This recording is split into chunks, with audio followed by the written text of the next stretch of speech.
candidate debate, and thank you all for coming. I'm going to turn this over shortly to our moderator, Mike Bates. But before we do that, can I get everybody to stand up and we're going to play the anthem?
Before I turn it over to Mike, just for everybody, we've got a candidate forum this Friday. It's at 7:30 a.m. here where you're sitting right now. There'll be tables and breakfast and things like that. We're going to have the school board candidates as well as a couple of our legislative candidates and a nice message from Matt Gates. So if you can attend, that'd be great. Tickets for the event are available online at Eventbrite, right next to where you got tickets for this event. You can go to our Facebook page. So now, let me introduce our moderator for tonight, Mike Bates from 1330 WEBY Talk Radio, Northwest Florida's Talk Radio. Mike.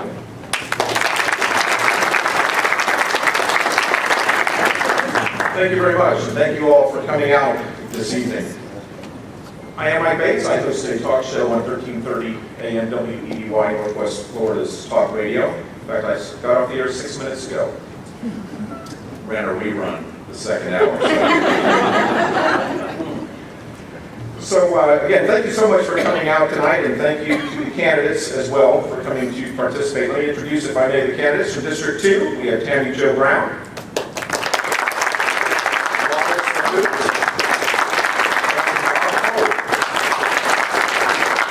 And in District 4, we have Dave Peach and Bob Williams. Before we begin, I'd like to ask the audience to please be considerate of others in the room this evening. There are 5 candidates here and many supporters for each. And we all want to cheer for our candidates, and we want to boo our candidate's opponent. I get that. But that's not really what tonight is about. What tonight is about is having the candidates discuss the issues and inform us, the electorate, of where they stand on the issues so that we as educated citizens can cast an informed vote. So we do ask that you please refrain from clapping, cheering, heckling, or any activity that is disruptive so that we can hear from the candidates. Also, so we're not interrupted by the babysitter calling, if you have a cell phone, please set it to silent or at the very least vibrate. We are recording the debate tonight and we'll post a video online the next day or two. We're also attempting to put this on Facebook Live. If you're familiar with Facebook Live, it requires one thing, well, 2 things, I guess. Facebook and a lot of bandwidth. So if you have your cell phone, we ask that you try not to use it during the course of the debate because we've only got so much bandwidth in the room and we want to dedicate as much of that as possible to Facebook Live to make it happen. So thanks to the Navarre Chamber and to everyone else who helped put this on this evening. Let's get to the rules of the debate. Candidates, I will ask you a series of questions. You will have 60 seconds to respond. Tracy, here at the center table, is the official timekeeper. And she will hold up a sign that says time when you have 10 seconds remaining. And this is the fancy sign that she has. So at that point, please wrap up your answer. If you do go beyond the 60 seconds, I will politely jump in and try to wrap you up. But we do want you to have your say. It's just in order to give everybody equal time. We do have a 1-minute response. The first half of the debate are questions of all 5 candidates, and we'll start with a different candidate each time. And the second part of the debate will be somewhat different. We'll get to that when we get to that. Questions come from several sources, including audience members, chamber members, and community leaders. Each candidate, this is something interesting, each candidate will have 3 30-second rebuttals that they are permitted to do. If you have a rebuttal, raise your hand. We'll call on you when the candidate is finished speaking. And you have, as I said, only 3 opportunities, so use them appropriately. And once we're finished with all of that, each candidate will have a 2-minute response time to make a closing statement. So are there any questions on the format? All right. Well then, let's begin. Question number 1. First asking of Tammy Jo Brown. Actually, I'm sorry, we needed an opening statement. I skipped the opening statement. If we could begin at the end of the tape with Rob Williamson, opening statement, please, for 60 seconds, and then we will get into these specific questions. I'll say thank you to everybody who took the time to be out tonight and to listen to what the candidates have to say. Place my faith and confidence in the voters of Santa Rosa County because they always do a great job of doing their homework and they're knowledgeable of the candidates and they know how important this precious right is that we all have as Americans, this right to vote. So I'm looking forward to tonight and to try to get a little bit of my story out there from me and not from some of the other avenues that it's been coming from on social media that I don't necessarily agree with. So I'm looking forward to it. Thank you. Thank you. I'm Dave Peach, and I want to work for you as your District 4 County Commissioner. Because these are job interviews to me. You're here to interview me to work for you and us as a community. I'll tell you a little bit about myself in the closing statements, but what it's about is about community and exercising your right to vote and having full knowledge of all the issues and how the candidates stand. I'm a retired Air Force colonel, I'm an engineer, I've served this country proudly, and now I want to serve you in this, our community, because that's what it is, folks. It's our community, and together we can make it better. Thank you.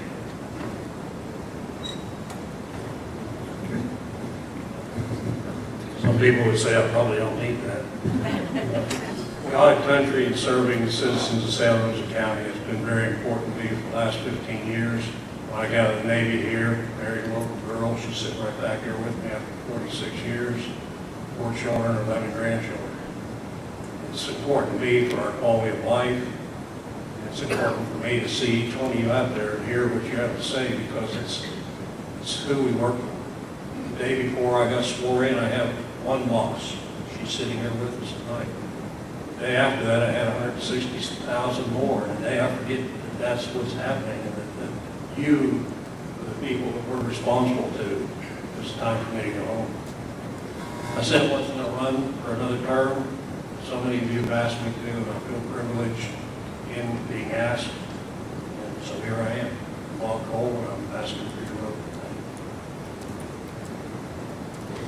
Hi, I'm Wallace Boot. My husband and I moved here in 1999. We have 2 children and 3 grandchildren.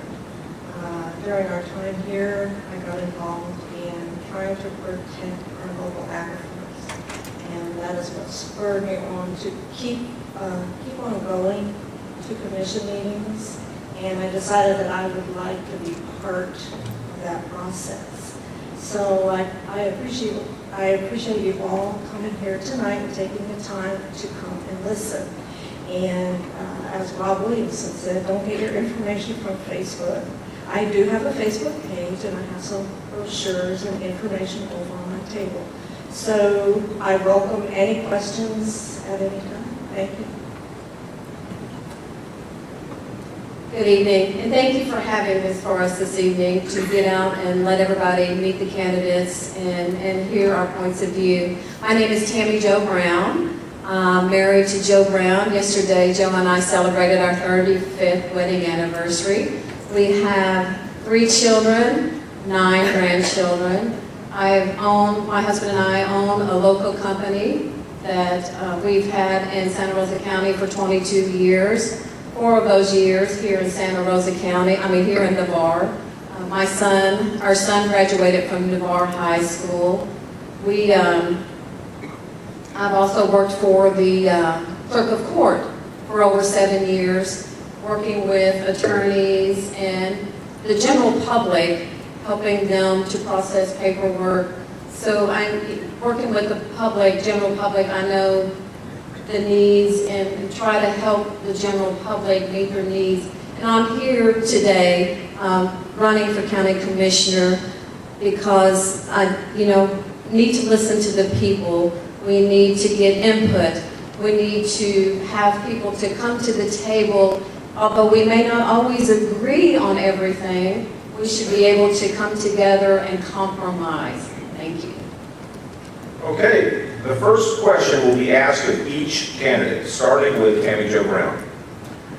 What do you believe is the most important quality for a county commissioner to have, and why? 60 seconds. The most important quality is to have open-mindedness, is to be able to relate to people, to be able to understand. And even if we may not agree on something, we should be able to get together and compromise and work together for a better community. We should be able to have an open door policy where you should be able to come in and speak with me. And like I said, we may not agree, we may not have the same decisions, but we should be able to compromise. And you, the people, have great ideas. We need to get together and talk about the great ideas so that we can keep our county moving forward. And our boards, we're never going to, if we don't have great ideas coming in, we can't implement them. Somebody may know something better than I do to accomplish a feat. So we need to be able to have open door policy. Thank you. Wallace Mahood, same question. To me, the most important quality or qualities of a county commissioner would be honesty. If you're not honest with the public and with yourself, you have problems. I would also say, being a county commissioner, you have to have a willingness to be open to the public, to always be willing to talk to anybody who wants to come and talk to you. Openness, honesty, I think those would be the 2 most important qualities. And also a willingness to work with county staff and hopefully to think outside of the box and not continue to do things the way they have always been done. So those are the things I would be concerned about. Thank you. Bob Cole, 60 seconds. I would say sincerity. Let's get the microphone. There we go. Sincerity. When your problem comes to my door, I need to be sincere about how we're going to apply the county's response to that problem. It may be something small or maybe something large. It may involve your whole community, your homeowners association, your neighbors, or maybe just be yourself. But as a county commissioner, you deal with a lot of problems, a lot of different problems, and a lot of everyday responses to what's going on. But at that time, when you're at that office, your problem, your question needs to be the most important thing on my table at that time. Communication, open door policy, returning phone calls. That's one thing I'm very proud of. A lot of people have told me, well, I didn't really expect to hear back from the county commissioner. I return my calls regardless of what's about. That's what's important to me, sincerity. You can send that microphone down. Next, Dave Beach, 60 seconds. Thanks, Mike. Integrity. It's doing what's right even when no one's looking. It's knowing you could sleep at night, knowing you looked someone in the eye and meant what you told them. Even if it's not what they want to hear. I believe if you sit and look that person in the eye and explain all sides of the situation, and they feel your genuine concern, and they know you're being honest with them, then you could work together to move forward. One of the core values I've lived my entire life with was integrity. Do what's right when no one's looking. And always tell the truth. You never have to worry about what you said to someone, because the truth will always be the same. Thanks. Rob Williamson. Thank you. I think you've got to care about the community and the people in it. It was Roosevelt who said that people don't care how much you know until they know how much you care. But everybody cares in a campaign election year, right? You see it every election. People go out and they run and join the chamber and they sign up for Leadership Santa Rosa and they show up at ribbon cuttings. But really, if you have somebody that cares about the community, there's going to be clear evidence that they cared about the community long before they ran for office. You're going to see evidence of that. Otherwise, how do you know that it's real? I don't have to worry about going and joining a bunch of organizations or showing up to put some posts on Facebook to let you know about how I care about the community. Because long before I put my name on a ballot, I served for almost a decade in Santa Rosa County specific leadership roles and did so successfully. I poured sweat equity into this county by serving in leadership positions, relevant leadership positions around the county. I think that's how you know that someone cares deeply about the community and the people in it. Okay, second question, also to all candidates, beginning with Wallace Magoo. Question is, what previous work experience best qualifies you for county commissioner and why? I would say the work experience that qualifies me for county commissioner is being a Navy wife. You may not think of that as a job, but if you're talking to the military, so are you. You deal with a lot of different people in the military. It was an exciting experience that I'll never forget. And also, I have worked various jobs. I worked for 10 years at Blue Shield of Dallas. And I started out as the lowest secretary. And in 5 years, I was in a management position. So I'm not the type of person to sit still. As I entered a job, I always learned more about the next job and the next job. I like to investigate different things. I like to learn as much as I can about different situations. So the combination of those and volunteer opportunities have served me well. Thank you. Okay. Dave, if you could hand the microphone to Bob Cole. Bob, same question for you.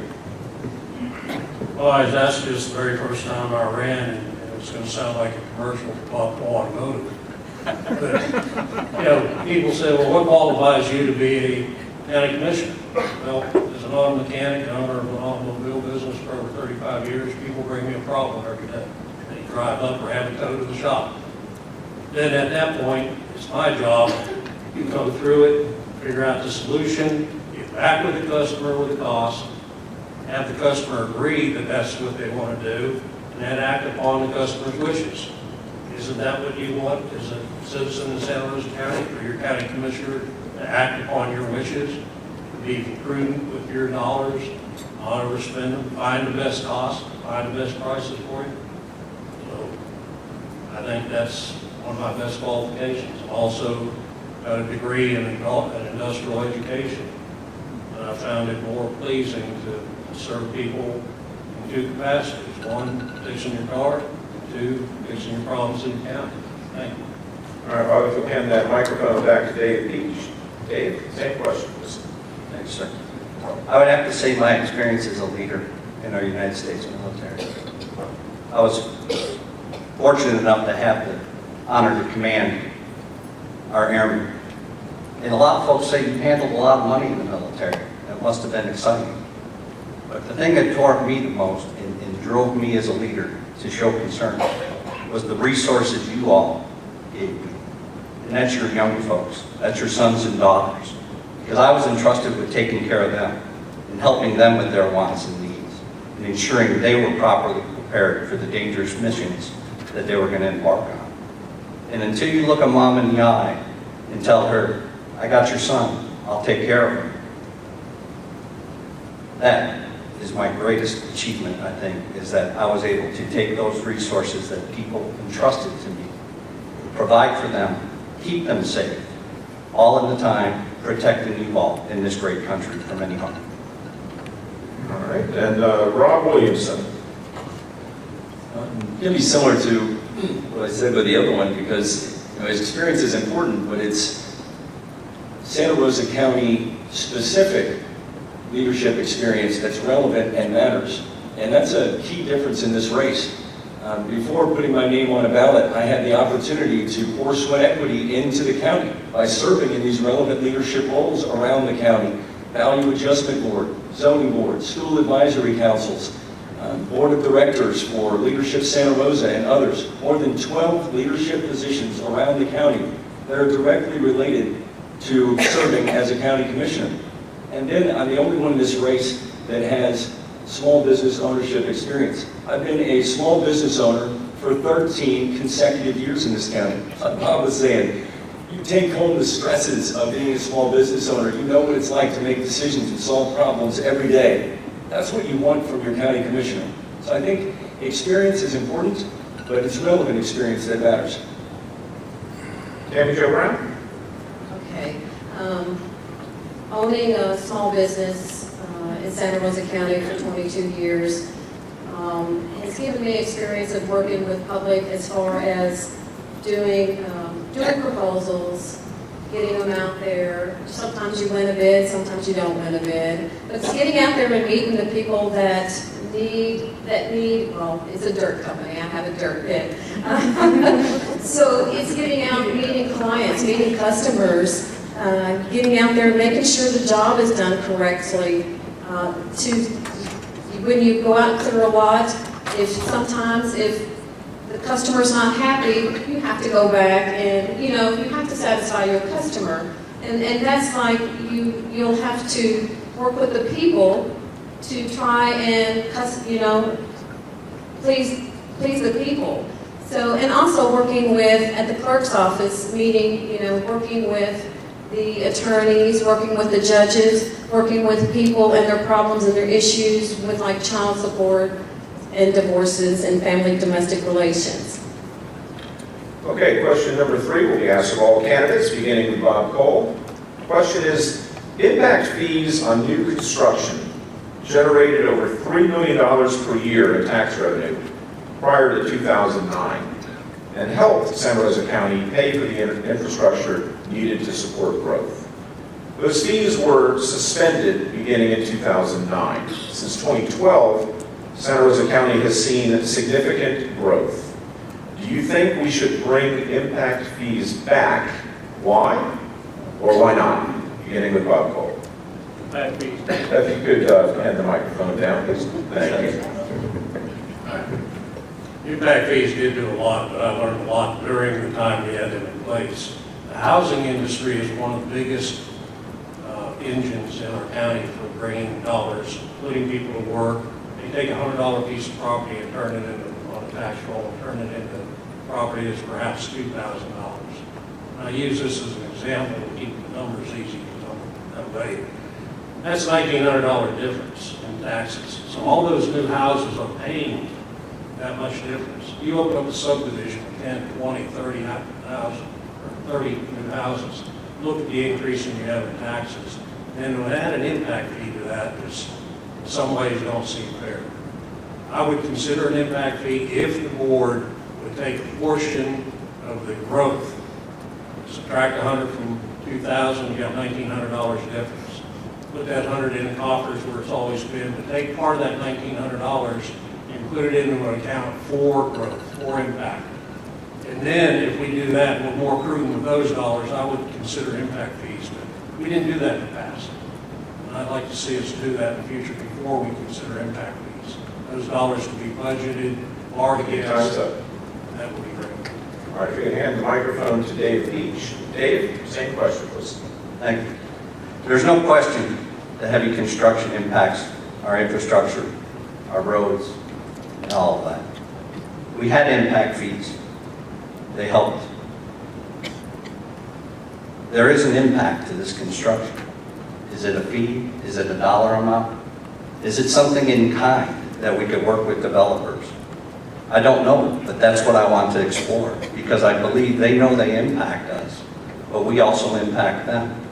We do need to set aside funds in order to have a capital fund to repair our infrastructure. We do need to assess some kind of impact that this development has. It could be in trade for putting in sidewalks in the neighborhood, as opposed to not putting in sidewalks, or writing a check to someone you're not sure if they're going to spend the money appropriately. So I want to explore impact fees. I want to talk with developers. I want to talk with you all and see what you want and need, because all our wants and needs are different. But there is an impact, and we need to figure out a way to help pay for that. Rob Williamson. Well, if you look at social media, I'm in the pocket of developers, so obviously I would be against impact fees, right? The only problem is, 2 different times during my time in office, I have recommended that we look at bringing impact fees back at no more than half of the previous level. Because, as Bob said, not to put words in your mouth, but look, they are wealth creators. Developers are wealth creators. They provide a lot of jobs. But we all need to, as a community, contribute to the growth that is causing such a negative impact that we're all experiencing. And to do that, we have to make sure that we are spreading out that burden across everyone that is participating in the benefit of this growth. So I think the time for seeing what the community wants to have infrastructure in place to support the growth that's going in at an alarming rate. I think the community's been pretty clear on that. And I think that the developers understand that. And I think they'd be willing to come to the table. We just need to have the courage to move forward and do it. Tammy Jo Brown. Okay. It used to be called the transportation impact fee, and now we have the half-cent sales tax. The county did not get this way overnight. So the county's moving forward. I see it. I see a forward movement. So it's going to take time for the infrastructure. I mean, for us to get back to where we need to be. I've experienced the impact fee just on a personal level.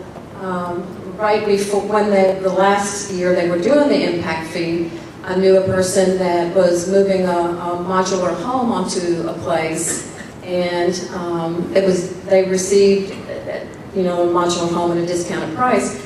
The impact fee for them on a person, and not a developer, just a single person, it was too much for them, that they had to split it up into like a 3-year payment. So they did away with the impact fee in 2009, but this person still had to pay it because he set it up on a payment plan. So it's maybe something that we may need to look into for like parks and recreation, but I think our health is... Thank you. That clock keeps ticking. I don't like to move around, but when it strikes 60 seconds, you got to wrap it up. Wallace Moon. Short answer, absolutely. We need impact fees. Have you noticed how much flooding is going on here in Santa Rosa County? I think you probably have. I have. I've been to almost every county commission meetings for about 12 years. I've been paying attention.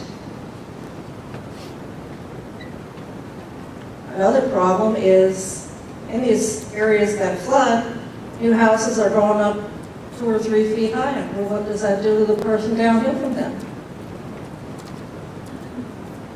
How would you feel about that?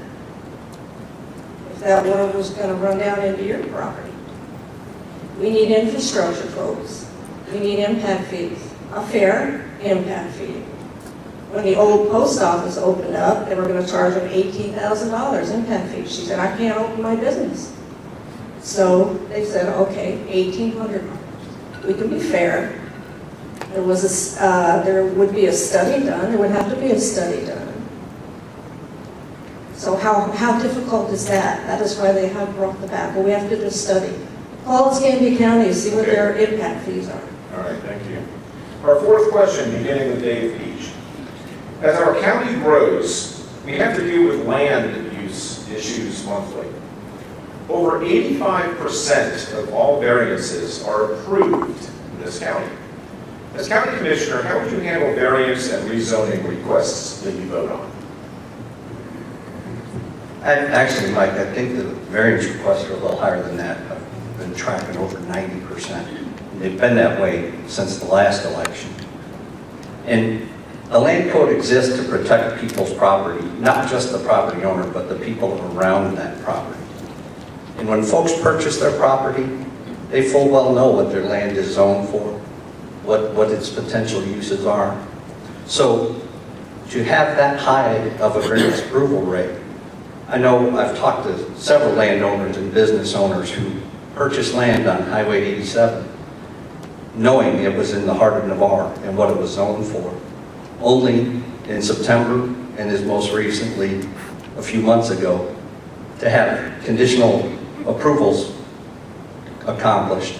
They're now putting storage lockers next to their properties that they're trying to make presentable because they knew they were in the heart of Navarre. So the variance requests require extreme hardship. I would ask us all to look at that extreme hardship very particularly before we just approve a variance. Rob Williamson? Well, I'm glad to hear that there's folks at the table that agree with what we've already been implementing. And the reason that we know that variance requests were approved at 86% is because when I came into office, I asked the staff to evaluate it so we would know what those variance request approval rates are. And then once you know the answer to the problem, then you have to actually come up with a strategy to solve it. And that's why I had led the effort to bring the first ever District 4 master plan to District 4, to where the community could decide what the future of development will look like. And so we can protect the land development code and not have these high variance rate approvals. So that master plan is about to be completed, and it should provide integrity to the land development code, and it should make it more difficult for politicians and even volunteer, very hardworking volunteer zoning board members to go against the will of the community after they've clearly said what type of development they want and what type of development they don't want. Tammy Jo Brown? The variance rate is especially in the past 4 years, I've seen it at an astronomically high rate. And last year, and this is an example, last year we had somebody come in that wanted a variance to move a swimming pool 25 feet in another direction because it was put in the wrong place. And the person that got up there and spoke about it says, I was told just to come up here that this board approves everything. And it was denied, which was great, because variance are for hardships. You're not supposed to approve a variance on a person's emotions. We have people that come up there are for and against. Mainly if it's going to be, you're going to have people come up there that's against a variance or a zoning change. And we need not to base our decisions on people's emotions. We need to base it upon what is good for the community and our land development code that's in place. Thank you. Wallace Mahout? We have an existing land development code. I've read it through a few times. So why would we spend a lot of time making land development codes for the comprehensive plan and then ignore it? It makes no sense. Yes, these variances, like Tammy Jo said, they are for hardships. If you can't have a swimming pool because the land development code does not provide the facts or whatever it is that you think you should be entitled to, not being able to have a swimming pool is not a disparity. So, yes, variance rate too high. And Bob Cole. Getting trained. Every one of you out there has a God-given right as a property owner to ask for variance or ask for a zoning change. That's the right of the landowner. Even though you bought it, maybe things around you have changed, maybe your conditions have changed. But that doesn't mean you're automatically going to get it changed, and that whoever said you got to change everything is very wrong. I can name one time on Woodbine Road when a man came to us and he wanted to change his property from agricultural business. The citizens that lived behind there were up in arms. They came to the board meeting in numbers. We did not change it. So the next day, since it was agricultural, we fenced it off and put pigs and goats on it. The next day, those same citizens were in there saying, please allow that man to have commercial property. Things change. That's why God gave us all a brain, because we don't just stick with one plan. We have a brain in our head, and God said, 5 men, make a good decision on this. After it goes through a board of volunteers, you guys make a decision on this, whether it's good or bad for them. All right, the fifth question tonight, beginning with Rob Williamson. What should happen to the old courthouse once the new one is open, and how do we pay for it? In 1 minute. Well, I guess the good news is we're talking about the old courthouse, and that means that after 20 years of talking about it, we're actually going to build a new courthouse. So that must be a good problem to have.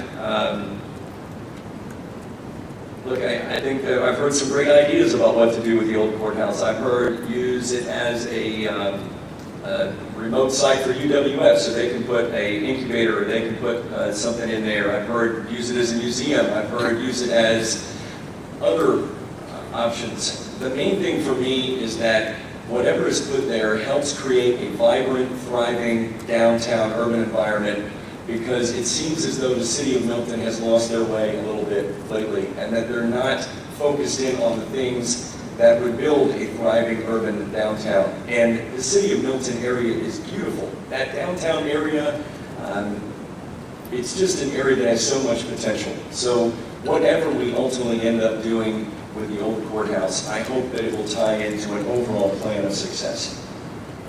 Tammy Jo Brown. I agree with Mr. Williamson as far as an idea is to donate it to a local college, let them have an off-site campus there. It will bring the younger people to the community down there. But I don't agree with the Milton. I do see Milton moving forward. It's slowly. Just like the county is moving slowly, but I do see forward motion in the city.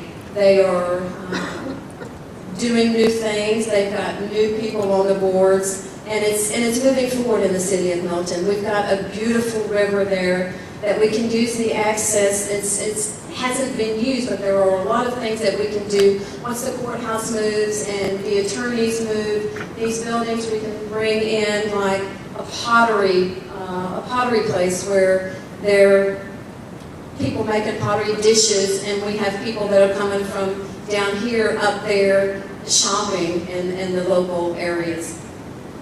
Wallace Mahout. Actually, I'd love to see the old courthouse as condominium.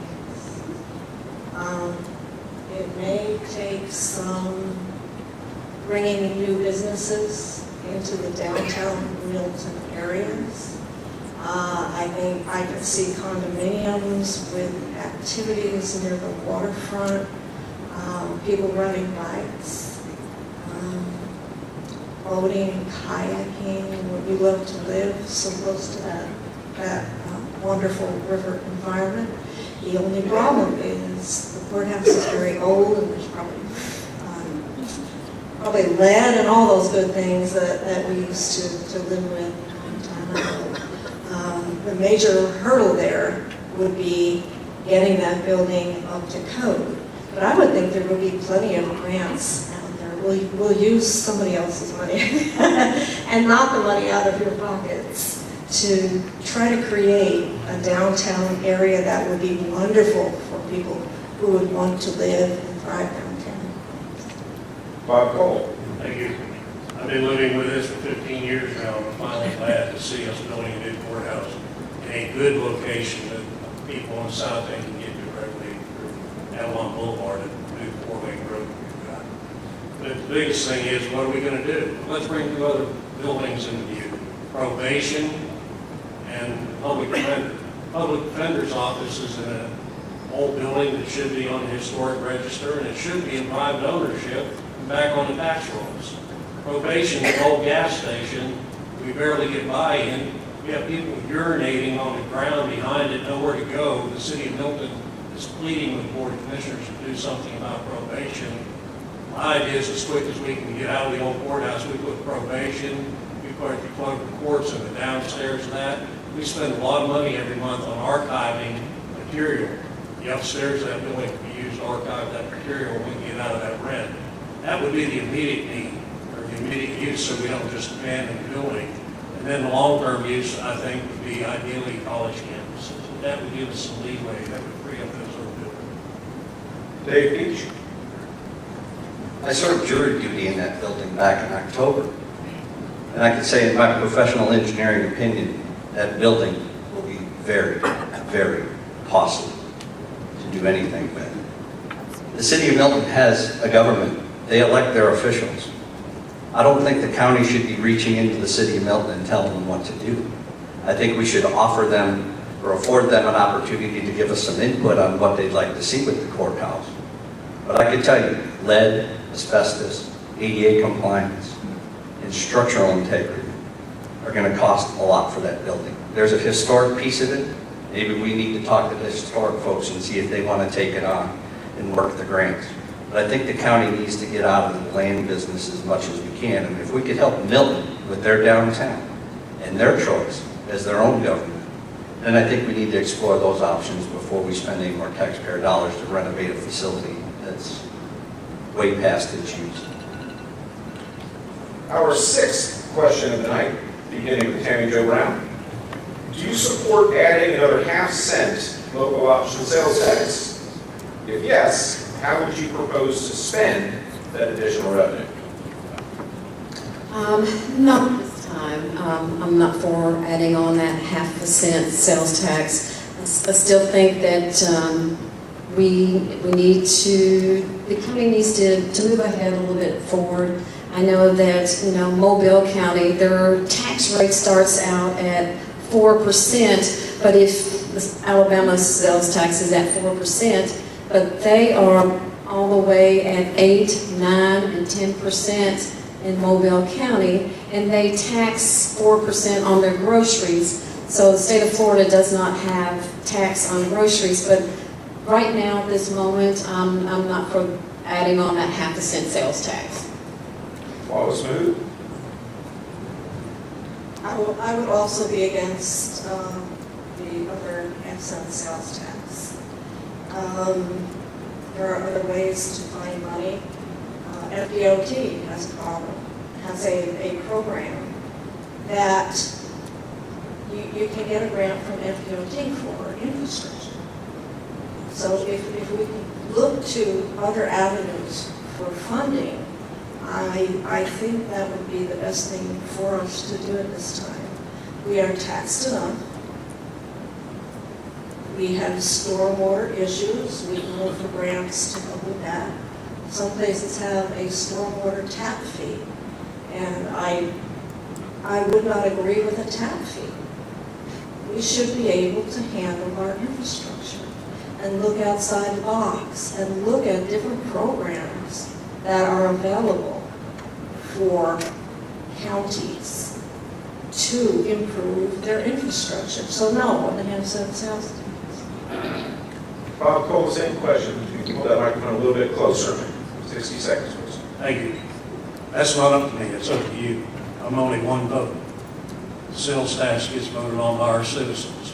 What it is up to me to do, and the Board of Commissioners, do a good job with the 0.5 cent that you've blessed this county with already, i.e. new sheriff's cops, more work on drainage, more work on roads, more work on infrastructure, more work on recreation. Those are the things you're seeing right now happen with your half cent that you've been kind enough to allow us to use. If we use it at a good rate, if we apply grants to it, if we leverage those dollars, if we prove to you as citizens that we're being prudent with that half cent, then I hope that you'll come back and ask that we move that to a full 1 cent for 10 years. But it's not up to me, it's up to you. Dave Peach. It is up to you. It's you, the voters. And before I vote for it as a citizen, I would have analyzed exactly where we're spending our loss now. I think our loss committee is doing a fantastic job. If you haven't watched the LOST committee made up of citizens that determine and recommend projects to the Board of County Commissioners for approval, you should. That's your half cent. You can have input in that. It's doing well. It's helping our sheriff. Crime is down 20% thanks to the citizens approving lost and equipping his forces. We're seeing infrastructure projects funded by LOST. That's you. You're doing that. So what I would support is that the community desires more services and more infrastructure, and they trust us with spending their precious dollars. And I would put it up for them to vote. But I would guarantee them that there would be clear transparency with any money being spent. And Rob Williamson. Thank you. The local option sales tax so far has had a tremendous impact. We would not have been able to bring about the benefit that we brought about in some areas like capital for the sheriff or infrastructure improvements, parks and rec, without that additional revenue. And trust has been built over the last few years. For us to continue to invest in law enforcement, fire, to give them what they need, the fire departments, parks and rec, to continue to improve youth athletic facilities and add additional green spaces that people are wanting, to have Public Works Department continue to get the infrastructure that they need to continue delivering relief and catching up on the infrastructure that has been neglected for so long. We're going to have a revenue source. And this revenue source has 30% of the money coming from visitors outside of Santa Rosa County. So it's the best, worst option. All taxes being bad, this is the best, worst option that we have on the table. And it's been a success, and District 4 has experienced quite a bit of that success. It's received the most of the local option sales tax money, and it's really made an impact. Our seventh question, beginning with Wallace Mood. Did you support the most recent fee simple title legislation for Navarre Beach? If you did, why? If you didn't, why not? Absolutely, yes, I would support that. I think there are too many charges already levied on the people out on the beach. Fee simple title gives them some financial relief. I know if you live on the beach, it's going to cost you to live on the beach. But at the beach, you have extra expenses if you rent your property out. You have to pay some money on that. So yes, I would support fee simple title. Bob Cole? Well, the folks that are here tonight from the Leaseholders Association have vouched for me. I was the commissioner that met with Mr. Gates out there. I'm looking forward to the day it's not the Leaseholders Association, but the Landowners Association, because that's what it should be. I could not ever meet with Senator Nelson. I met with his staff, tried to get him over the hump. Never could do it. I tried. Had promises from staff and meetings with Nelson. It just never did happen. He wouldn't come to the plate. He held tight on the pass. The pass has to be part of it. The pass has nothing to do with whether or not you own the property that you live on. We need to have that as a separate discussion. Certainly you need to have title to your property. And basically, why did he include the pass? If the federal government doesn't want that pass built, it's not getting built, period. It has nothing to do whether or not you own a piece of property that you live on and no longer have to pay a lease anymore. Dave Peach. No applause, please. Not at the end. I support fee simple title, but I don't support the language that was put forth in the fee simple title bill. Because the language was different than Escambia County. And some say it changed. There's conservation recreation land that's been in perpetuity out there on the island. I believe it's 254 acres, correct me if I'm wrong. And that land needs to stay conservation rec land, because that's what Navarre and Navarre Beach is about. Our beautiful, pristine beaches, our dunes. There's plenty of land out on the beach that's zoned and ready for development. But if we slowly chunk away at those precious 254 acres, I don't want to live in Destin.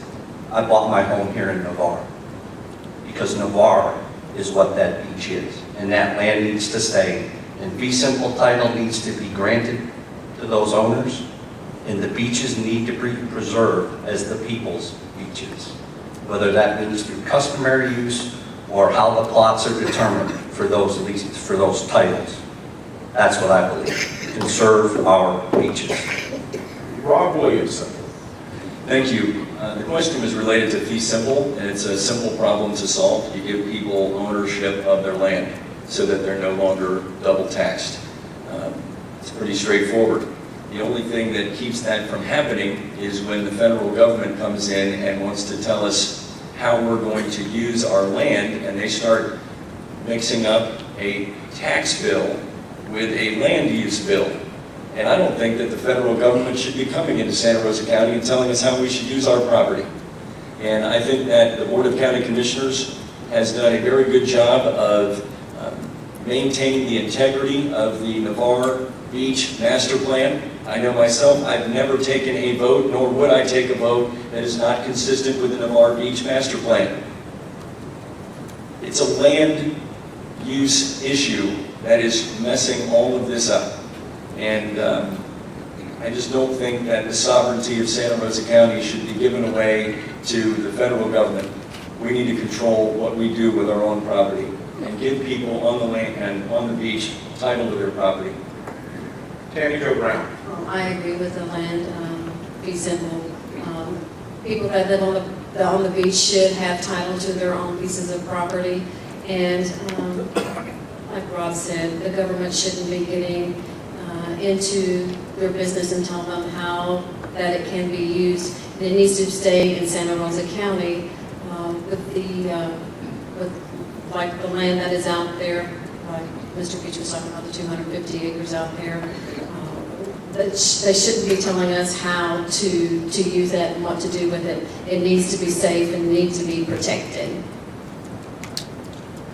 Our eighth question of the evening, beginning with Bob Cole, but asked of all. A recent economic development plan was presented to the Board of County Commissioners that identified aviation and support services, distribution and logistics, health services, medical research and medical technology, business services, and agriculture and marine research as top target industries for Santa Rosa County. What is your plan to improve infrastructure and transportation, two areas identified as our weakest in this report, to better attract these targeted industries? But we're already moving forward on that, and I think Shannon Ogletree's doing a great job of marketing our property, having the properties site certified, of course, was important, and we were one of the first. We continue to ask Tallahassee to try to get grant money, improve the infrastructure in those parks. We're looking at BP funding to improve infrastructure in parks. Because a lot of these people that come here, they want to see something. They want to see a road into your industrial park. They want to see the infrastructure in place, and hopefully they want to see some buildings up there. That's our biggest hang-up right now, is not having a facility, a building, a warehouse that we can offer somebody coming in. I have been successful with helping Mr. Lynch and other board members. We are currently entertaining the possibility of putting a state college campus in the I-10 park. Will that create jobs? Only a few, but that will give people in this area the ability to get an education and start things happening in our park. Dave Beach? We need to look at infrastructure as a whole, because it's not just infrastructure that's going to stimulate economic development. It's quality of life, it's quality of place, and all that plays in. We need to get our hands around our entire infrastructure burden. There's storm drains and ditches that we don't know we own. There's roads that are being repaved that probably shouldn't need to be repaved before others. And we have all these sources of funds that you're entrusting our government with, LOST, general funds. We need to combine our infrastructure requirements by looking at what would be good for economic development. Where are our big housing developments going? Where's the school board looking at putting new schools in? Because companies that are looking to grow here in Santa Rosa County are looking at the industrial parks and the infrastructure, but they're also looking at the quality of life so they can attract a quality workforce that wants to live here, stay here, and live, work, and play. So we need to look at it all inclusive in order to stimulate our economic development. Rob Williamson. One of the campaign promises I made 4 years ago was that regardless of how you felt about the Pullum purchase, we need to make incremental improvements to that property to make it more marketable. So in the very first legislative session, which I was county commissioner, I recommended the board that we pursue making improvements to infrastructure to that site. We made a $1 million request to the legislature, and that project is just finished up now, putting in infrastructure improvements to that I-10 industrial park. And next, we'd like to go ahead with a spec building program to where we could get more awareness, we get more people coming in here and looking at that property. Because however you feel about it, we now own it, we need to market it, we need to put people in there. The other element was strategic planning. If you wanted to know what the plan was for economic development 4 years ago, good luck finding it because we didn't have one. Now, for the first time, we have a strategic plan for economic development. We can start aligning the different facets of infrastructure and making sure that they line up with that strategic plan and with the improvements to quality of place that we need. Tammy Jo Brown. Okay, the industrial parks, we do need to get, we have the Economic Development Board. We've got one that, one of the on the Economic Development Board brings people in here to purchase land, and then we have another person that's there that, for buildings that are already here, to get people in here into the local buildings. I think that the Economic Development Board and maybe pair up with some of the other boards like your Tourist Development Board, get together and present to people that are looking to come to our area, you know, what we have to offer as far as tourist development, so that while you're having a company come, we're going to show them what else we have to offer besides just a building. Families come with new developments. They need to know before they move, why am I going to move there? What do they have to offer me? Schools, recreation, all that, you know, churches, everything that people come to a new community for. Wallace Mood. Can you please repeat the question? Very lengthy question, but yes, A recent economic development plan was presented to the Board of County Commissioners that identified aviation and support services, distribution and logistics, health services, research and medical technology, business services, and agriculture and marine research as top target industries for Santa Rosa County. What is your plan to improve infrastructure and transportation, two areas identified as our weakest in this report, to better attract these target industries? I would say to target the weakest parts of this report, we have got to focus on existing businesses also. They're already here.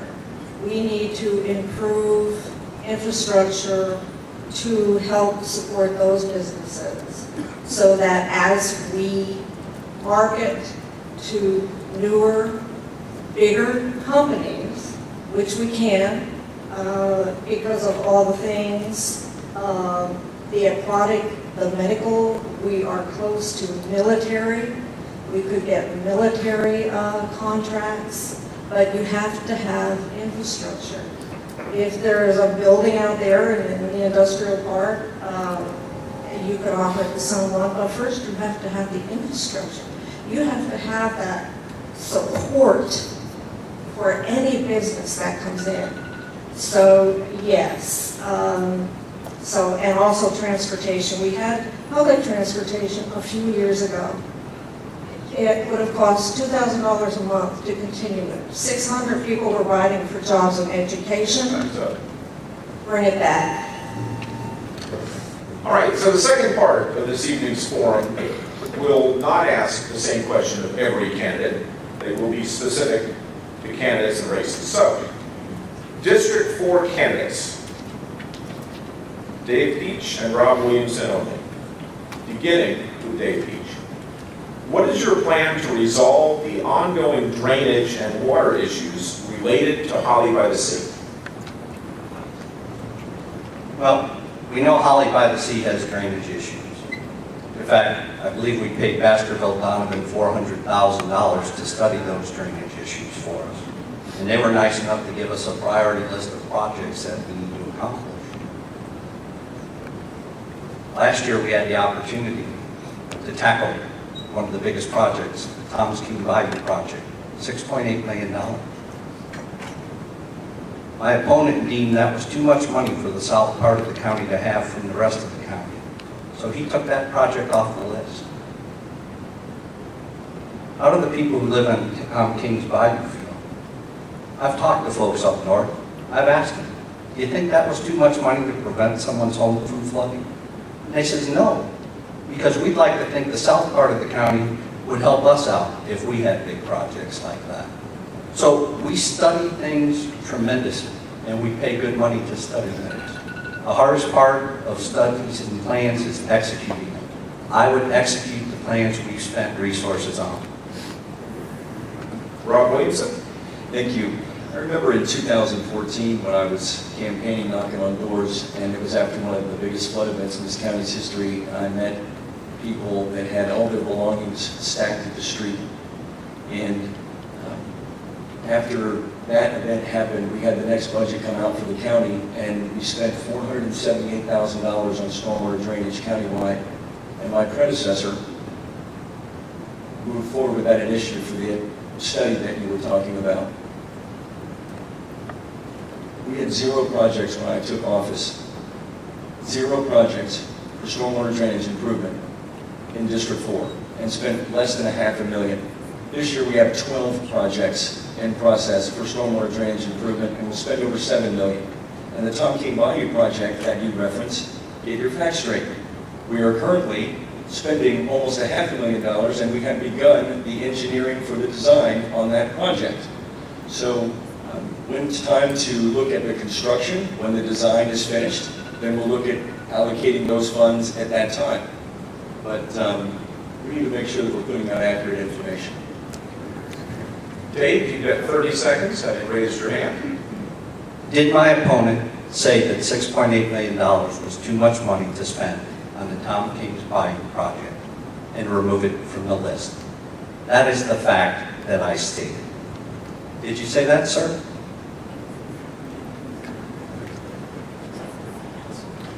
All right, the 10th question goes to the incumbents in the race. So that would be Rob Williamson and Bob Cole. Same question to each, beginning with Rob Williamson. What accomplishment are you most proud of from your service as county commissioner over the last 4 years, and why?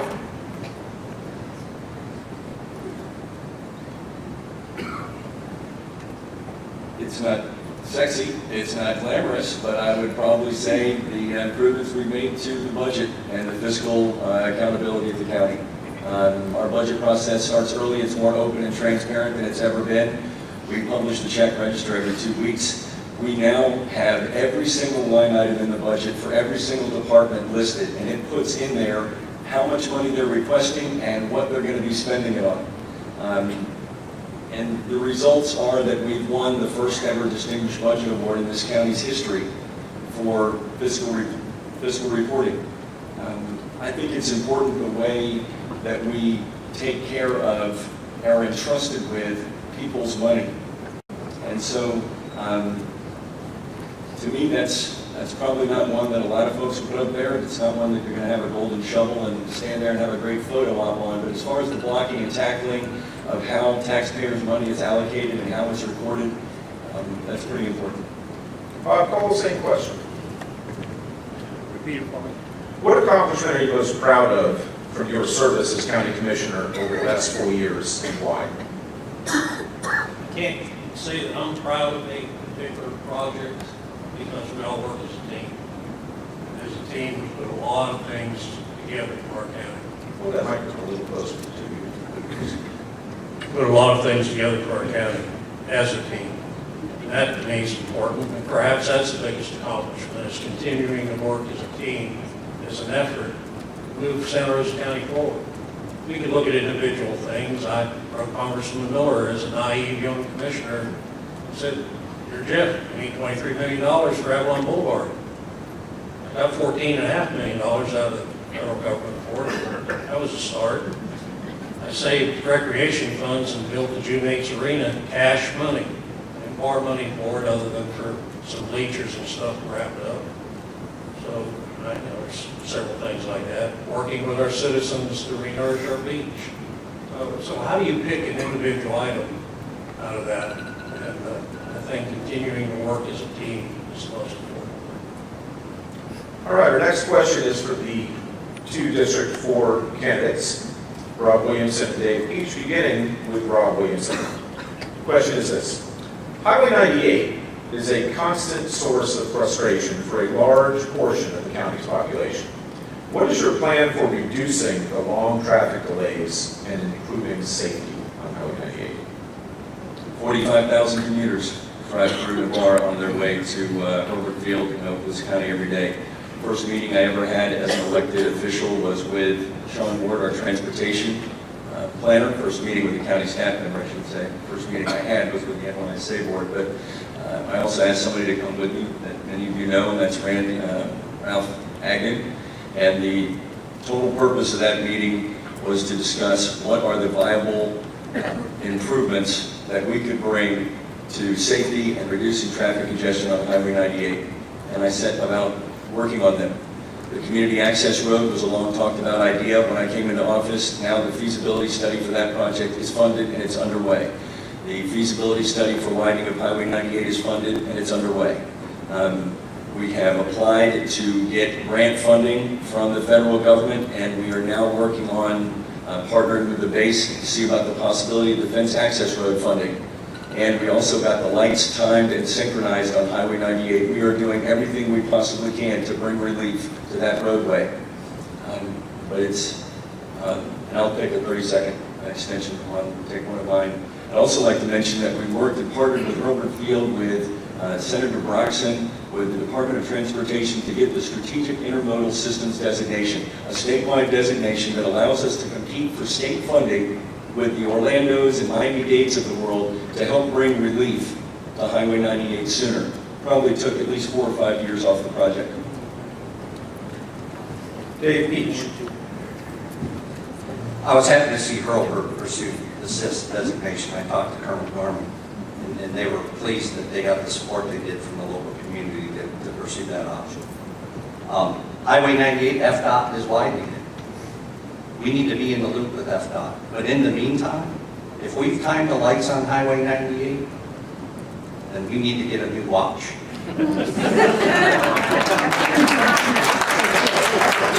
I just drove it yesterday and I got stopped by every single light on Highway 98, and I do the speed limit. So whatever it is we're doing doesn't appear to be working.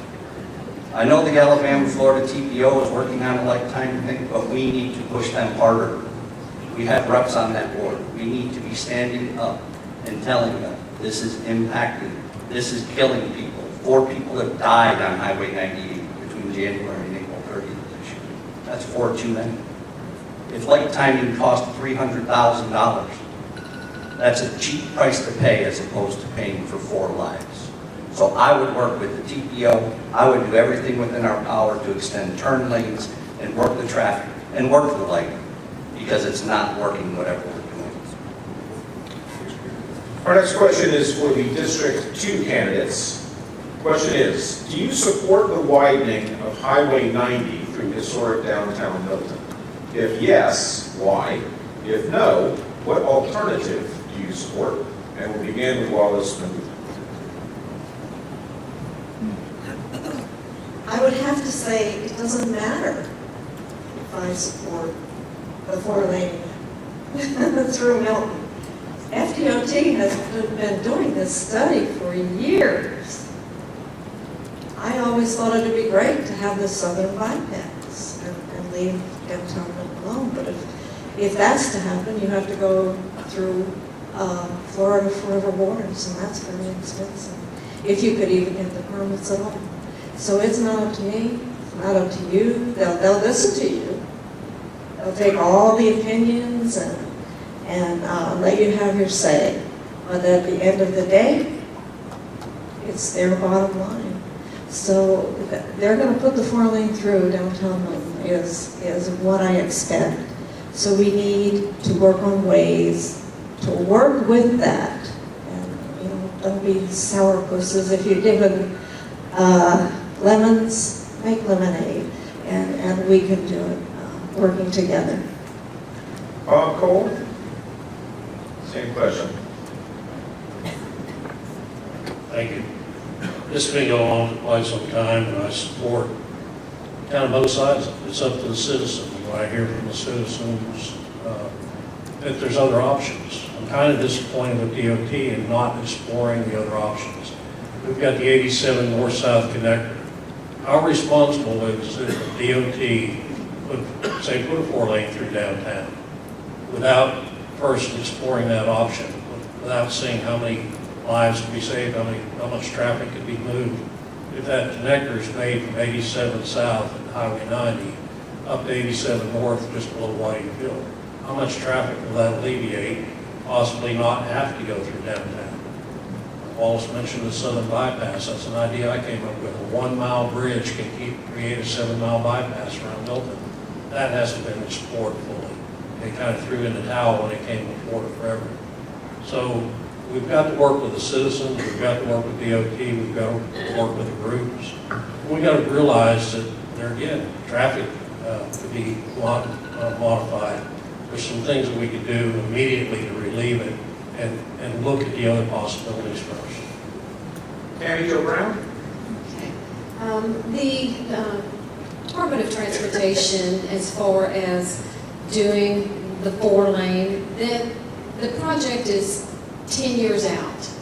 City of Milton dynamics can change in 10 years.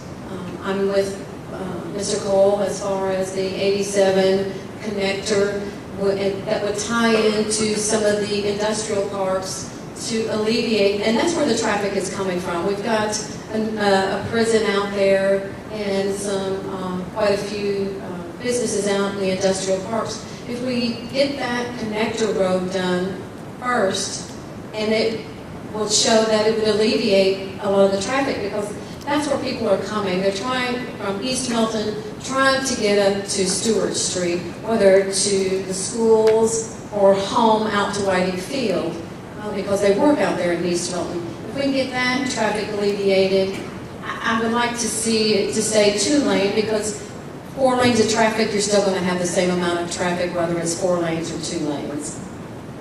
All right, our next question is for the District 4 candidates. We'll begin with Dave Beach. Same question to both. Do you support the incorporation of Navarre? Why or why not? What I support is that is the voters' choice to make. And what I promise, if you elect me to office, is that should you choose to pursue incorporation, that the data that's presented before it's put on the ballot is true and accurate, the pros and cons are clearly identified, and that you know what the cost would be and the services that you would get for incorporation of Navarre. It's not up to the county to decide if Navarre should incorporate. It's up to us, the voters. But my job would be to ensure that the data is true, accurate, not skewed either way. And then when the voters make their decision, if they choose to incorporate, then as their commissioner, I will support their wishes and help them pursue incorporation. So as a voter, I want to see the data. As your elected official, I want to ensure the data is accurate so we can all make a very well-informed decision. Rob Williamson. As a longtime Navarre resident, I think it's going to be time here soon for Navarre, given its size, to incorporate. But I think that the group that puts that forward, and I would support that, by the way, but the group that puts that forward has got to be a group that people trust. And I think that's what we ran into last time, is we weren't sure that the group that was putting that forward was a group that had the best intentions of the community at heart. So we got to be transparent. It's got to be a group that has the trust of the community. And as a longtime Navarre resident, my one vote, because I just get that one vote, and I'd vote in favor of it if it was done right. Okay, so those are my questions. I want to know your questions. You'll pass that microphone down, please, to Dave. I want to know what the candidates want to ask their opponents. So we can send this microphone to the other end of the table, please. Each candidate will have up to 30 seconds to ask a question of each opponent. There will then be up to 90 seconds to answer that. One question from each candidate to each candidate. So choose wisely. We begin with Dave Peach asking a question of Rob Williamson.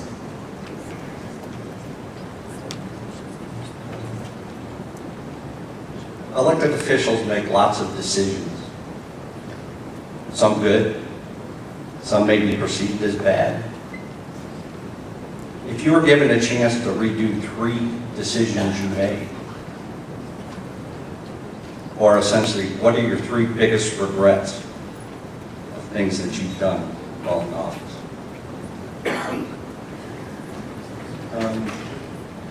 Well, I don't look in the rearview mirror a whole lot. I'm a flawed man. I'm not perfect. I don't always get life right. I don't always get this county commission thing right. Won't proclaim to. I pour my life into this job and don't always make every decision that people would necessarily agree with. But if you spend any time around me, it becomes pretty clear that I have a deep passion and care for this community and the people in it. Regrets, I could armchair quarterback and second guess a bunch of stuff. But ultimately, I think that over the course of the last 4 years, we've done a lot of things that have improved the community, working together as part of a team to bring a lot of improvements to the community, a lot of things that the Navarre community has asked for quite some time. And that's the best I can answer. Yeah, you can, I suppose, use 30 seconds, right? I use 3. So there's nothing that you regret doing over the last 4 years, or things you would change or make different? That was the question. If there's no regrets, then just say no regrets. I answered the question to the best of my ability. So while I appreciate the coaching, I'm good. Thank you. Okay, Rob Williamson, up to 30 seconds to ask a question of Dave Peach.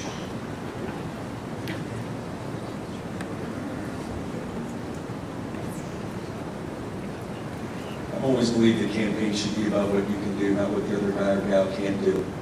So I'm wondering what your thoughts are on people that have contributed to your campaign, or people that you have paid, political operatives that have shown up on your campaign finance report, some of the things that they have said online about me, some of the fake Facebook accounts, and some of the daily attacks that have been out there about me.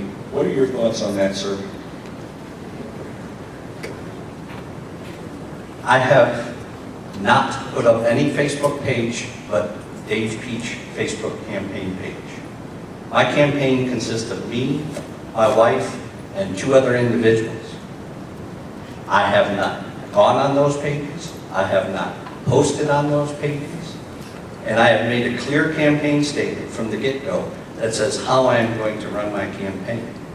I only engage on my campaign page, despite some of your supporters trying to bait me into concerned citizens in the bar or other things. If you ask me a question on my campaign page, I will answer that. I can't control what people say if they wrote me a campaign check. We have this little thing called the Constitution in the First Amendment that protects freedom of speech and freedom of the press. So for me to assume someone gave me a check and I can control what they want to say goes against every bone in my body and everything I did for 27 and a half years defending that Constitution. So no, I do not participate on those sites. I have not created those sites. And there was one instance where an individual made a comment and they were told to stop, and they have stopped because they were on my campaign. I'd like to see the proof if you haven't. I've used one of my 30s. Well, the proof is your campaign finance report. You have Mike Salvato guy. You've got John Link, who is referred to as John Lank, or whatever the heck that is. That's a fake Facebook account. These are people that have contributed to your campaign. I can tell you, if somebody contributed to my campaign and was carrying on in such a manner, I would immediately denounce that, because that's not the type of campaign that we need to be running. I think people are sick of that. If you want to talk about the fact that there are truthful things that you feel that I have done wrong, well, bring those out. Absolutely. But putting out that I'm having private meetings with developers, that's not negative campaigning. That's just a lie. Dave, you've got 30 seconds, and this is your final 30 seconds. Rob, you do have one 30-second rebuttal time remaining should you wish to use it. Go ahead, Dave. Thank you. People contribute to the campaign. In fact, 93% of the campaign funds I've received have come from within this county. The other 7% are people I send a Christmas card to or a birthday card to. But that still doesn't give me power or authority to control what they say. If they contribute to my campaign and they have issues and they make statements, that's their freedom of speech. And if they defame you or lie, our Constitution provides avenues for that to be pursued. But I do not participate in that type of campaign, as I clearly stated on my page multiple times. Rob, you do have 30 seconds if you want it. It is your last opportunity before your 2-minute closing statement. I've heard all I need to hear. Okay? That being the case, please send the microphones down to this end of the table. And we would like to know from Wallace Mahout, what question do you have for Bob Colt? Well, this question concerns our environment. We should all be very concerned about our environment, our local waters, public drinking waters. And I would like to ask Mr. Cole why several years ago he was eager to permit a 160-acre construction and demolition landfill on top of the aquifers for Holly, Navarre, Midway Gulf Breeze, and East Milton. If you are willing to poop in your own district, how do you, as a commissioner, react to other people's districts? Will you do the same thing? Please send that microphone to Robert. As far as our environment goes, I'm on record. I've made biodiesel for years. I thought people ought to do it for our environment. I'm the commissioner that implemented a tree ordinance so we can protect the trees in our county, the large historical trees that were just being cut down at will, no protection whatsoever. And as far as being anxious to approve zoning, I wasn't. I fought that zoning. I tried to get a way around it. The zoning was put in place, permits were pulled, We tried as a board to fight those zonings. It would have come to no avail. The courts would have stood up for them. Being anxious to permit it was something I wasn't. It was something we had to do as a county. So, I've got 11 grandchildren, as I said earlier. I want them to have fresh air to breathe. I want them to have fresh water to drink, and places and trees to see. It's very important to me. As an auto mechanic, I've been for years testing emissions on cars to make sure they're running right so they don't pollute our air. So it's containing oil, containing antifreeze so they don't go into our aquifers. These are all things that I've done all my life. I've had to as a technician in my business, and as your commissioner, I want to continue protecting our environment because it's the only one we have. Bob Cole, what's the question? No? She's got a 30-second rebuttal, so go ahead. Like I said before, there's always a way to stop something that is not good for your community. What exactly did you do to try to prevent this from happening, Mr. Cole? The records are clear. We took it to court and found out we would not win. So we had to issue a permit. We would have wasted thousands, possibly millions of dollars of your tax money trying to fight it in court. And it wasn't the county attorney that told us this. It was an attorney firm that we hired to go over it, study it, and come up with a recommendation. And our recommendation was to issue the permit. We're going to get it anyway. All we're going to do is spend a lot of your tax money trying to prevent it from happening. So listen to your lawyer when he tells you what to do. Wallace, you do that more times, so I saw your hand go up, 30 seconds. I am not referring to a few years later when he threatened a lawsuit if you did not give him the permit. I am asking, in the initial process, why would you allow that to go in 1 mile from the Blackwater River and on top of the potable drinking water wells and our aquifers? What did you do to try to prevent it in the initial request? The initial request wasn't to build a landfill. The initial request was to change the property to industrial property. It's that simple. It never even came to the Board of Commissioners. It came to the Planning and Zoning Board. It got approved at the Planning and Zoning Board because that was the future land use of that property, and it got approved. So in the first place, it never came to the Board of Commissioners. And after we found out what was going to be done, we tried with all we can, it's all on public record, to change that. Okay, Bob Cole, what question do you have for Tammy Jo Brown? What do you feel that in the last 4 terms I've served in this county, I could have done differently, I could have done better, or I did wrong?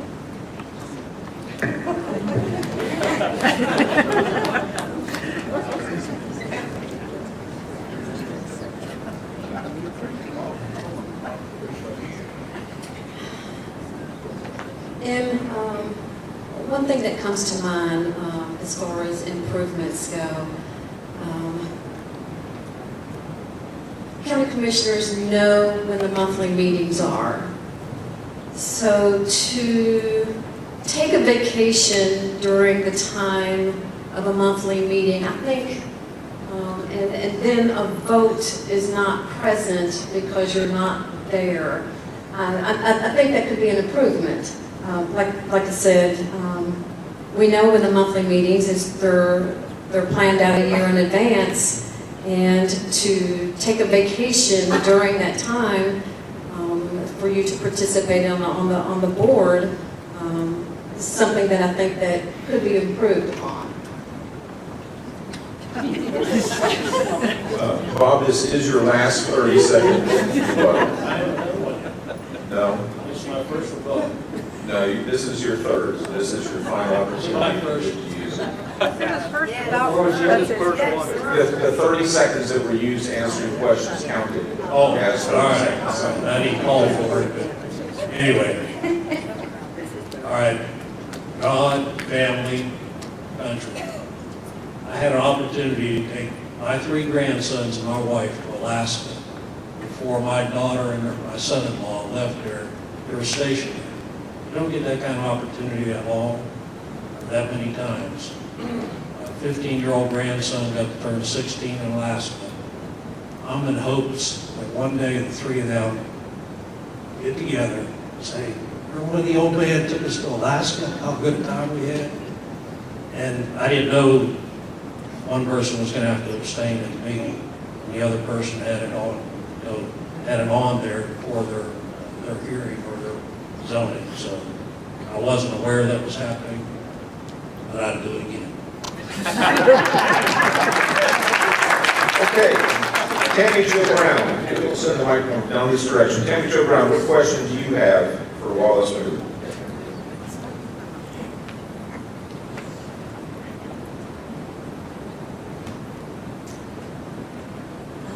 What are your thoughts on transparency? Do you believe that in trying to create and rally for transparency, do you believe that an invite-only meet and greet or turning away a newspaper even to make, hard decisions, hard questions, do you think this promotes transparency? I don't think turning away the press is a way to create transparency. I'm all for transparency. Closed meetings, at a meet and greet. No, absolutely not. Not a good thing. So yes, I'm all for transparency. Wallace Mood, what question do you have for Tammy Jo Brown?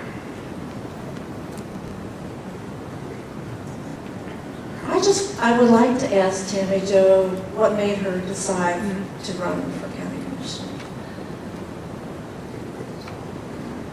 I decided to run, one, because Commissioner Cole told me 4 years ago that he was going to retire. And, I wanted to give people a choice. And, I believe in term limits. I believe if you become complacent, sitting, on a board for years and years and years, you start associating yourself with like-minded people, and you're not challenging yourself with the hard questions, the hard decisions that you have to make. So, and that's one of the reasons why I decided to run. Bob Cole, what question do you have for Wallace Mood? Where did you come up with the term, suck it up?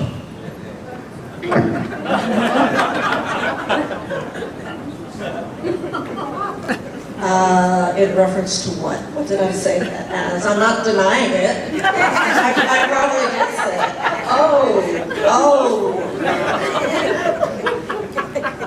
it. The commissioners decide, and you have to suck it up. That's what I said. And I don't know, it's just the same. Yes, I said it, absolutely. I'm responsible. I take full responsibility. Tammy Jo Brown, what question do you have for Bob Cole?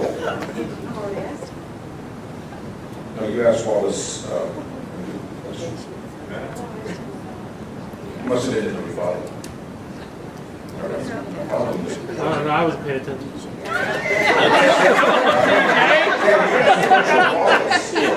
Bob asked a question of you, and you went back and forth. Then you asked a question of Wallace. Now it's your opportunity to ask a question of Bob. All right. Can we ask a question of ourselves? No. But you will have 2 minutes in closing that you can do whatever you want. Bob, do you believe that the other three candidates that are running for your position are qualified to run? Yes or no, and why? Absolutely. Every American is qualified to run for a position in office in our country, whether it be anything from dog catcher to President of the United States. So I absolutely think that everybody has the right to run, and your qualifications stand for yourself. It's not up to me to judge whether or not you're qualified. It's up to the citizens out here that you're asking to vote for. If they decide you're qualified, then you'll sit in that office. My hopes is that they'll feel that I'm still qualified to sit in that seat. I've been doing a good job, and that they'll allow me to continue doing that job. I'm not going to retire. I'm retired from the automotive business, so I got more time to be a county commissioner. So, you asked, there it is. Okay, we now get to the closing remarks, which we will simply go straight down the table, beginning with Tammy Jo Brown. This is 2 minutes. There are no rebuttals to this. These are closing statements. 2 minutes to say whatever you want. Tammy Jo Brown, beginning with you. Once again, I like to say that I'm in favor of term limits. I don't think that our country was based on for a county commissioner job to be a lifetime job. I would like to be able to bring people to the table, and sometimes that's going to be hard. You and I may not always agree on things, but we'll have to make compromises here for our county to run efficiently. And it's going to be hard decisions that we're going to have to make, is to, we need somebody that will be able to bring everybody together and, work together as a team. We need to, and that's the only way this is going to work, is the commissioners being a team. I remember in the past, and when we didn't have teamwork on the board, and poor Mr. Cole was the hard end of that. I think we need to, the board needs to set aside, and I've seen a lot of improvements with the new elected officials, that they aren't taking their personal feelings for someone and using it to work together. They're coming to the table to work together. And I think that, with the small business that I own here, and grandchildren going to school here in this county, and having a son that graduated from the Bar High School and a daughter-in-law that graduated from Gulf Breeze, I think we need to make our county more invitable to people to come, work, worship, and play here. We need to have jobs that are better paying. We need to have low housing. We need to improve our transportation. She's timing me. Wallace Mahoo. I've been married to my husband, Howard, for 44 years. We were high school sweethearts. Broke up, dated other people, and ended up getting back together, and we just said, well, the heck with it, we're meant to be together. We're still going strong after 44 years. We have 2 children. My daughter and her husband live in Houston, but they're planning on moving here. My son and his wife have 3 children. They live here. I love this area with my whole heart. I would never do anything to harm any part of Santa Rosa County. I would always fight to do the best for Santa Rosa County. There's always a way to try and stop something negative from moving into your neighborhood.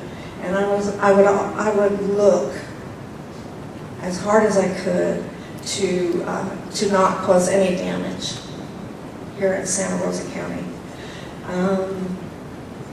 I don't want to be a politician. I want to be a public servant. I've already been a public servant with my work on wellfield protection, protecting our drinking waters. It took 7 years. We started with 3 people. It ended up being 2 people. I found a grant for $25,000 as a private citizen to look for geospatial proof that we should protect those aquifers. We found it, we got the grant, I worked with the county. I've never been to college. I love working with people. I don't sit still. I work hard at trying to make things better. So I would work for the people, do the right thing, and be honest. I could be a full-time commissioner. Bob Cole. God is great, my wife's my partner, my family's my heart, you people are all my boss.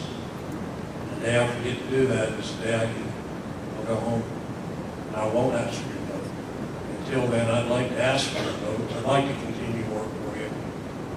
We've got Santa Rosa County going on the right track, we've got a lot of great things happening in town. Too many to name in a little bit of time that I have. So I'm going to take that time and earnestly ask, pray for each one of us up here. It's a tough job. Be here, be in front of you. Appreciate you coming out. And I earnestly ask for your support, your vote, your prayers. Dave Beach. I'd like to thank everyone for coming out tonight. Your time is very valuable. Thank you to Greater Navarre Area Chamber for hosting this event. One of my heroes asked a question one night, are you better off today than you were 4 years ago? It's a relevant question that we all should ask us each time an election comes around. We're all concerned about the rapid growth we're seeing here in Navarre and across the county. We're concerned about traffic. We're concerned about storm drainage, preserving our beaches, preserving our open green spaces, and worried about ensuring our families have the opportunities for the best possible quality of life. You know, there's some out there that want to take the face of our beach and turn it into something I think most of us probably don't want. That's destined. We need to preserve what we have here and make it better. You know, I believe our county employees work hard for us, and they'll achieve our goals, but it's up to us to give them clear, concise, achievable goals. We need to support them in that process. I believe our school board could benefit and our schools could benefit from better communication about planning and development so we don't leave them behind or cause overcrowding. We can partner with them.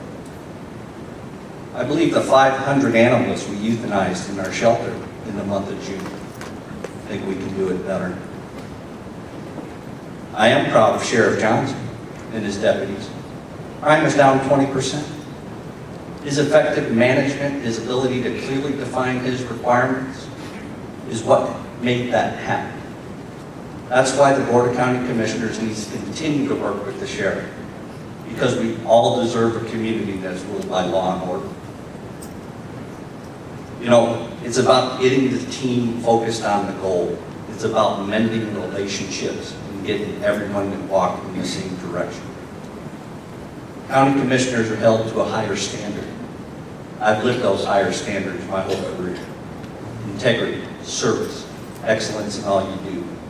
I'm asking you to let me continue to serve you with the skills and the education that you all provided me.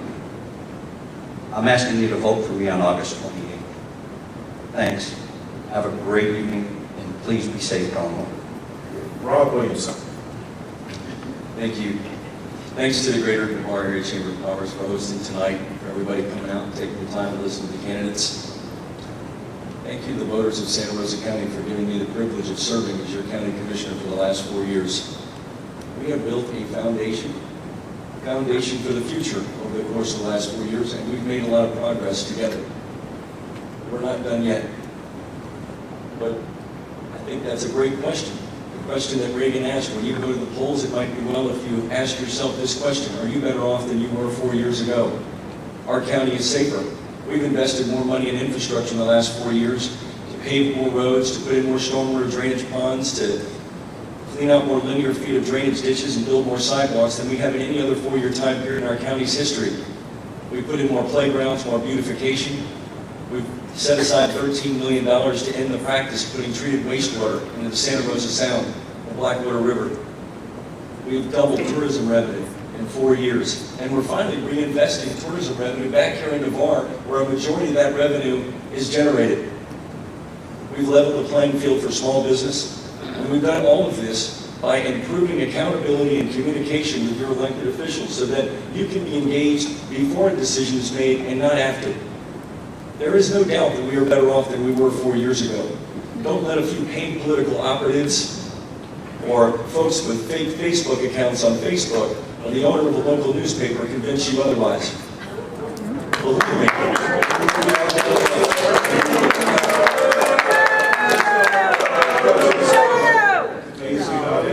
We are better off than we were 4 years ago.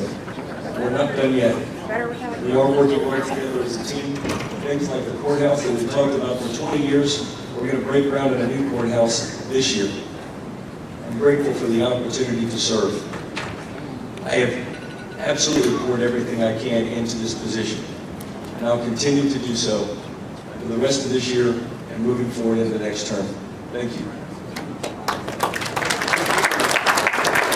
So in closing, I'd like to thank the Greater Navarre Area Chamber of Commerce for putting on this event. I'd like to thank all the candidates who are running for office. You know, we're blessed in this country that we have the right to vote. We have the right to choose our leaders. That's actually pretty uncommon on planet Earth. In Santa Rosa County, we are blessed also that we have locally owned media in this day of giant corporate conglomerates. Here in Santa Rosa County alone, we are blessed with the Gulf Breeze News, the Navarre Press, the South Santa Rosa News, all locally owned. Santa Rosa Press Gazette, not locally owned, but still local newspaper. 2 radio stations are locally owned. News Radio 1620, FM 92.3, license to Gulf Breeze. 1330 AM WEDY, license to Milton. This has been a great conversation tonight. The conversation continues in the newspaper, on the radio, and around town. I thank you all for attending because it shows that you take great interest in the future of Santa Rosa County.